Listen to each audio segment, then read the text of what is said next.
brothers and sisters, I come with you today, before you, with the spirit of all the ancestors who told me to tell you, don't worry about what the white man is doing. Don't worry about what the brown man is doing. Don't worry about what the yellow man is doing. Don't worry about what the red man is doing. Get busy and get focused on what the black man is going to do, what the black woman is going to do, what black people are going to do. I just came from Guadeloupe a few weeks ago. I just came from Ethiopia and South Africa for African Liberation Day. And I want you to know that your brothers and sisters in the Caribbean and your brothers and sisters in Africa are ready for you to come on home. I said, they have a home right here. Don't let the white man brainwash you into thinking African people don't love you. Yes, we got some African coons in America. Yeah, we do. Yes, we got some American African coons in America. Yes, we do. Don't throw away the whole race for the behavior of a few. Absolutely. We are needed in the Caribbean. They want us to come down there and help them grow because all their food is coming from Arabs, Chinese, and European Jews. For those of you who can plant, I need to take you to Barbados. I need to take you to Guadeloupe. I need to take you to the U.S. Virgin Islands. Our people need our help. I need to take you to Ethiopia, where they're expecting us to come back and help them build industry and farms and agriculture and schools. Africa needs us. Now, some of you say, as I close, Dr. Umar, why do we care about Africa? We got enough problems in America. I'll tell you why. In the words of the most honorable Marcus Garvey, who said, quote, a strong man is strong everywhere, and a weak man is weak everywhere. I've been all over the world, brothers and sisters, and wherever I go, the European Jew gets respect. Wherever I go, the Asian gets respect. The Chinese get respect. Wherever I go, the East Indian get respect. And wherever I go, even in Africa or the Caribbean, black people are disrespected. Jews are respected because they got a strong Israel. Indians are respected because they got a strong East Indian. Chinese are respected because they got a strong China. Anglo-Saxons are respected, they got a strong British government. American Europeans are respected because they have a strong United States of America. And African people are disrespected all over the world because we refuse to make Africa what Africa needs to be. Until Africa is free, you will always be a slave. Amen. Amen. Take out your phones. I want to give you my phone number so you can reach me. Parents, if you need to reach me for your children, shoot me a text message. We can schedule a time to converse. Brothers and sisters who want to come to the grand opening at the Frederick Douglass Marcus Garvey Academy, Kwanzaa week, send me info. If you want to work at the school, we need math teachers, we need science teachers, we need language teachers, we need social studies teachers, we need nurses, we need counselors, we need secretaries, we need security guards, we need bus drivers, we need farmers, brothers and sisters, we need aquaponics experts. If you want to work at the school, send me your resume. Fdmgresumes@gmail.com. That's FDMGRESUMES.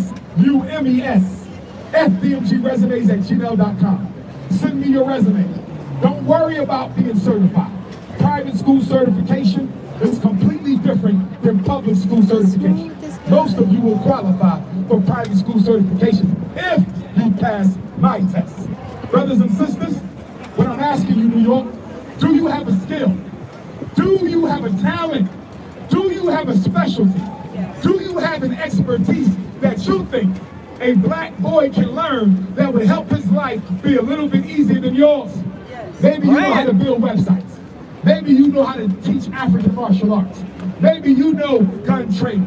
Maybe you know hiking. Maybe you know survival skills. Maybe you can do natural hair. Maybe you can teach them how to sew clothing. Queen mothers, you are wanted. My fathers and elder fathers, you are wanted. My teenagers, my 20-year-olds, my 30-year-olds, my 40, 50, 60, all we on up. If you got a skill to teach our children, we welcome you at FDMG. Maybe you can't work every day. Maybe you come in on the weekend and teach your skill. Maybe you come once a month and teach your skill. And to my mothers out there, I am not going to turn my back on our little African princesses. Within 3 years of opening the doors of the Frederick Douglass Marcus Garvey Academy for Boys, we will be opening the Amy Garvey Douglass Princess Academy, brothers and sisters. All right. The girls will have a place at our school. But I need you to know something. We are a 100% happy to be nappy institution. Oh yeah. You cannot work at my school and your child cannot come to my school, you cannot volunteer at our school if you got weave, if you got perm, if you got straightened hair, if you got European hair color. You cannot. And black man, if you got a white bunny, you can't come. If you got a brown bunny, you can't come. If you got a yellow bunny, you can't come. And if you got a red bunny, you cannot come. Your wife better be of direct African ancestry, and she better claim it. If she's a Puerto Rican African, so be it. If she's a Dominican African, so be it. If she's a Cubano African, so be it. But she better identify with her race, because if she don't, she does not count. You can't be African on the weekend. You can't be African only in the summer. We got to sleep African, we got to wake African, we got to walk African, we got to talk African. Brothers and sisters, I come with you today, before you, with the spirit of all the ancestors who told me to tell you, don't worry about what the white man is doing.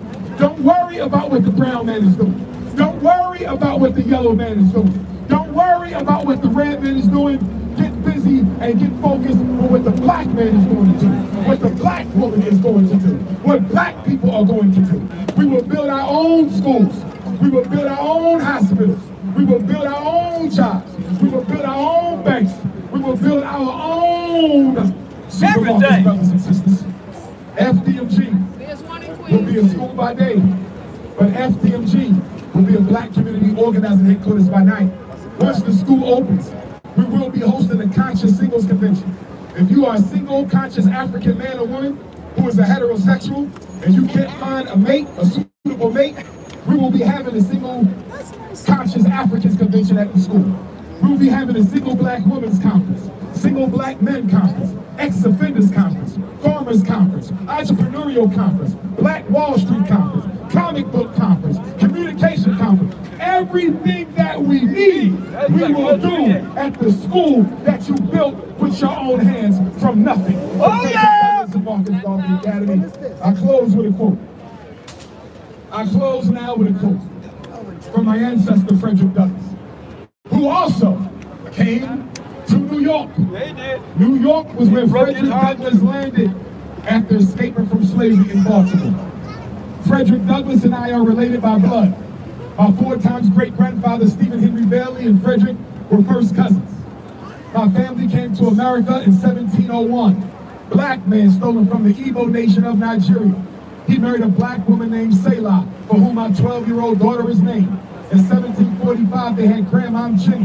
In 1774, they had Grandma Betsy. Grandma Betsy was born on the plantation, but she married a free black man, Grandpa Isaac. Between them, 12 children were born. One daughter was named Harriet, another daughter was named Young Betsy, my 5 times great-grandmother. These 2 black women were raped by the slave master who owned our family on the Benton, Maryland plantation. So in February of 1818, Aunt Harriet gave birth to the greatest black leader in American history, the Honorable Frederick Douglass. But Frederick was born Frederick Bailey. He was not Douglass. He changed his name when he got to New York, from Bailey to Douglass, to hide his identity on the fugitive slave trail. My grandfather Stephen was born the very next year, 1819, into slavery. He married another black woman who was also enslaved, Grandma Caroline. They had my Grandpa George. Grandpa George and Grandpa Stephen fought in the United States Colored Troops of Maryland. My Grandpa George was at Appomattox Courthouse on April the 4th when General Robert E. Lee surrendered to Ulysses S. Grant, ending the Civil War. My grandfather was there.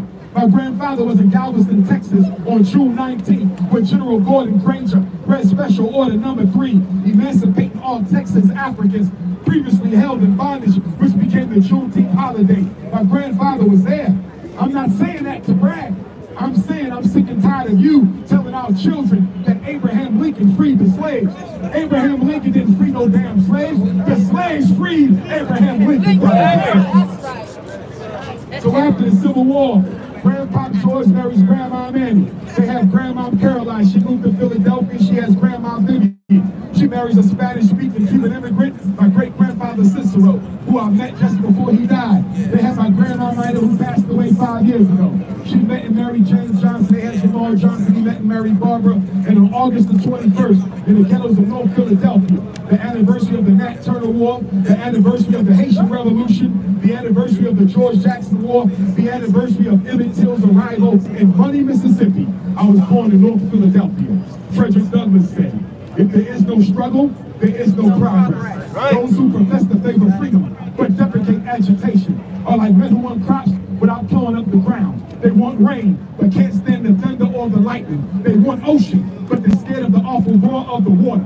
Frederick said, a man may not get all you pay for in New York, but you will pay for everything that you get. And if we as a people are ever to become free of the injustices inflicted upon us, we must pay for their removal. We may pay with words, we may pay with blows, we may pay with blood. But he who wants to be free must himself strike the first blow. Frederick Douglass said, I prayed on my knees to God for freedom for 20 years. But the good Lord gave Frederick Douglass no freedom until I got up off my knees and prayed with my feet. He said, if you want respect from white people, why do you look for pity?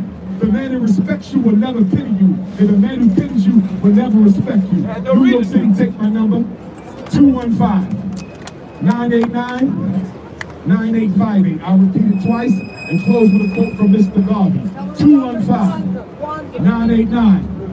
215-989-9858. 215-989-9858. Grand opening, Fdmg, Kwanzaa, December 26th, January 1st. I need New York City in the building because without New York, there would be no Dr. Umar Johnson. Marcus Garvey said, without confidence in yourself, you are twice defeated in the race of life. Garvey said, with confidence you have won even before you have started. Marcus Garvey said, if the black men and women are not careful, you will drink in all the poison of Western civilization and die from the effects of it. Marcus Garvey was once asked, are you African or are you Jamaican? Are you African or are you Jamaican? Are you African or are you Jamaican? And the leader of the largest black organization in history, the greatest black leader of the 20th century, the only black man to build a mass movement without the use or exploitation of religion. He looked up and said, you asked me, am I African or am I Jamaican? And I answer you by saying, I would never, ever give up a continent for an island. I am an African. Yesterday, today, for all time. New York City, one love family. Yes, sir.